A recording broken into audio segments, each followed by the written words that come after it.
기아가 한국 시리즈를 준비하는 과정 중에서 가장 관심을 받고 있는 것은 선발로 내세울 일루수의 확정인데요. 지금까지는 아직 일루수의 선택이 미궁속에 빠졌습니다. 이범호 감독의 머릿속에만 있을지도 모르죠. 하지만 이전과는 다르게 이제 기아는 일루수에도 여러 가지의 대안이 존재합니다. 그렇기에 한 선수의 부진이 그렇게 큰 손실은 아니죠. 올 시즌에는 이우성이 외야에서 일루수로 전향을 하여 좋은 모습을 보였는데요. 그러나 부상 복귀 후 아직 타격감을 찾지 못하고 있습니다. 최근 타격 훈련의 타격 폼도 컨디션이 좋았을 때하고는 확연하게 다른 모습을 보이죠. 이러한 모습이 계속된다면 한국 시리즈 출전은 힘들 것으로 보일 수도 있습니다. 이범호 감독도 컨디션을 최우선적으로 본다고 공언했고요. 하지만 기아는 과거와는 다르게 풍족한 뎁스로 인하여 이범호 감독은 선택의 폭이 넓어졌는데요. 정규 시즌 우승을 통해 한국 시리즈로 직행을 한 기아로서 아직 준비 시간이 많습니다. 이우성만이 최고의 대안이 아닌 상황이죠. 이우성이 컨디션이 안 좋으면 변우혁이나 서건창을 선택할 수도 있죠. 실제 이범호 감독도 20일에 발표돼 한국 시리즈 1차전 엔트리에 현재 컨디션이 가장 좋은 선수를 선택한다고 발표하기도 했습니다. 과거를 살펴본다면 기아 타이거즈는 최근 몇 년간 항상 일루수 문제로 고민을 하고 있었는데요. KBO 리그 역대 11회의 우승으로 최다 우승에 빛나는 기아는 지난 42년간 구단의 역사에서 일루수 문제로 고민을 했던 시기가 많지는 않았습니다. 프로 원년부터 90년대 초반까지는 최고의 선수 중 한 명이었던 김성환이 있었죠. 장기간 선수 생활 동안 항상 최고의 타자로 활약을 했습니다. 그 다음을 이은 선수는 장타자는 아니지만 꾸준한 실력을 자랑했던 장성우로 이어졌고 그 후로는 메이저리거였던 최이섭을 영입하여 일루수의 자리를 대신했는데요. 하지만 최이섭을 데리고 와서 꾸준히 활약을 하지는 못했지만 김상현과 같이 기아를 이끌며 타율 3할 8리 33홈런 100타점을 기록하면서 타이거즈의 10번째 우승을 이끌었죠. 2014년에는 외인 타자 브래필에게 일루를 맡겼고 11번째 우승을 한 2017년에는 김주찬이 외야에서 일루로 포지션을 변경하면서 제 역할을 충분히 했는데요. 하지만 김주찬의 은퇴 이후에 일루수의 자리는 뚜렷한 주인을 찾지 못하고 항상 기아 스태프들의 고민거리였습니다.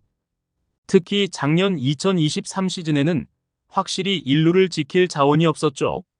황대인에게 잠깐 기대를 했었지만 기대 이하의 성적으로 일루 자리는 여러 선수들이 거쳤고 급기야 외야수가 주 포지션인 최원준까지 일루에 써야 할 정도였습니다. 하지만 올 시즌에는 이범호 감독에게 행복한 고민의 연속이었는데요. 좋은 실력을 갖춘 자원들이 자리를 채우면서 시즌 내내 안정적으로 일루를 꾸려갔고 정규 시즌에 조기 우승 및 한국 시리즈 직행이라는 값진 성과도 일궜습니다. 이러한 배경에는 지난 시즌 커리어 하이를 뒤로하고 우익수에서 일루로 포지션을 바꾼 이우성의 변신이 있는데요. 지난해 마무리 캠프 때부터 본격적으로 일루 훈련을 시작하고 스프링 캠프와 시범 경기를 거쳐 황대인의 부상 이후 일루를 꿰찼죠. 포지션을 바꾼 선수가 맞나 싶은 정도로 무난한 모습이었고 지난해 눈뜬 타격을 올 시즌에도 계속 이어갔죠. 하지만 후반기에 부상으로 자리를 비우고 복귀한 이후부터 타격감을 찾지 못하고 있는데요. 16타수 무안타라는 침체는 이우성의 능력을 다시 생각해 볼 만한 결과였죠. 그로 인하여 3할 초반을 꾸준히 유지했던 타율도 시즌이 종료 후에는 2할 8푼 8리까지 떨어졌습니다. 또한 부상 복귀 후 완벽히 자신의 타격폼을 회복하지 못한 것으로 보이죠. 결국 타격감을 회복하지 못하여 컨디션이 좋지 못한 상태입니다. 이러한 상황에 새로운 대안이 등장을 했기 때문에 이범호 감독도 많은 고민을 하고 있는 것인데요. 이우성이 부상으로 빠져있던 시기에 변우혁에게 많은 기회가 제공되었습니다. 프로 데뷔 7년째를 맞아 유의미한 성적표를 받았죠.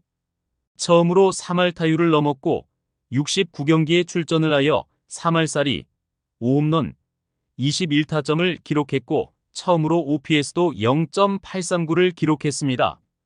삼진마저 많이 줄었습니다. 시즌이 시작하면서 2군으로 밀려나 시즌을 시작했는데요.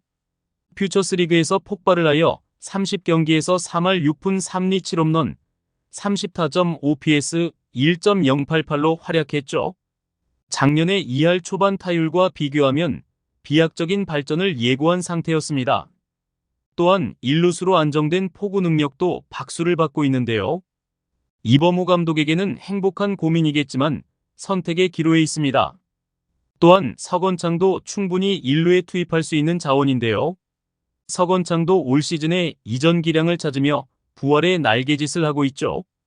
부상자가 많았던 초반의 내야에서 충분히 공백을 메꾸며 기아의 선두질주에 힘을 보탰습니다. 올 시즌 94경기에 출전을 하여 3할 1푼을 기록, 출루율 4할 1푼 6리 그리고 OPS도 0.820을 기록했죠. 후반기에는 기아의 승리에 지대한 공헌을 한 선수임에는 틀림이 없습니다. 그렇기 때문에 주력 선수였던 이우성이 아직 타격감을 찾지 못했음에도 많은 걱정을 하지 않고 있죠. 일단 기아는 한국 시리즈만 남겨놓고 있습니다. 단기전이기에 최상의 전력을 꾸리고 매 경기에 최선을 다해야 하는 상황이죠. 일단 이범호 감독은 다양한 플랜을 바탕으로 시나리오를 짤 것인데요. 강점이 뚜렷하고 활용도가 높은 3명 중 누구를 써야 1차전부터 기아의 분위기로 끌어올 수 있을까가 이범호 감독의 고민일 것입니다. 그동안 확실한 주전이었던 이우성이 꾸준히 활약을 했다면 이런 고민도 없었을 것인데요. 이우성을 주전으로 내세우고 경기 흐름을 살펴 변우혁이나 서건창을 백업 자원으로 사용을 하면 되는 상황이었지만 현재의 상황이 그렇게 할 상황이 아니죠. 그렇기에 이범호 감독은 컨디션이 좋은 선수 위주로 엔트리를 구성하려고 하고 상대편의 선발 투수에 따라 최적의 선수를 활용할 계획이라고 발표를 했습니다. 아직 이범호 감독은 선택을 미루고 있는데요. 왜냐하면 최강의 전력을 바탕으로 우승을 꼭 만들고 싶은 욕심에서입니다. 20일 발표 전까지 꾸준히 다양한 전략을 짜내고 최고의 선택을 할 것이죠. 2년 전의 가을 야구, 그 당시에는 황대인 이외에 마땅한 일로 대안을 찾기 어려웠던 기아였습니다. 하지만 이번 한국 시리즈에서는 질적이나 양적으로 달라진 일루 뎁스를 가지고 12번째 우승을 위하여 도전하는데요. 과연 이범호 감독은 어떠한 선택을 할까요? 다가오는 한국 시리즈가 기대가 됩니다. 또한 기아의 우승을 진심으로 응원합니다. 시청해주셔서 감사합니다. 지금 구독 누르시면 행운이 찾아갑니다.